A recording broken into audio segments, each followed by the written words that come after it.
Habang patuloy nating ibinubunyag na ang mga pagkakaiba sa loob ng mga ebanghelyo ay makahula at napagtanto na ang mga sinoptikong ebanghelyo ni na Mateo, Marcos, Lucas sa huli ay sina Lucas, Marcos at Mateo.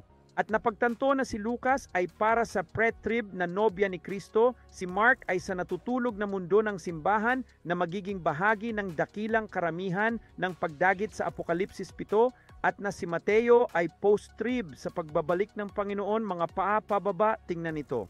Sa Mateo Kabanata 27 at Marcos 14, ang huling mga salita sa krus na binigkas ni Jesus ay, Diyos ko, bakit mo ako pinabayaan? Sa Lucas mas sinabi niya, Ama, sa iyong mga bisig ay ipinagtatagubilin ko ang aking espiritu. Ang salitang commend sa Lucas ay nangangahulugang ilagay sa tabi.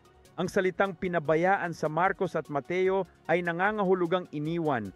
Upang maunawaan ang higit pa, bisitahin ang ministryrevealed.com.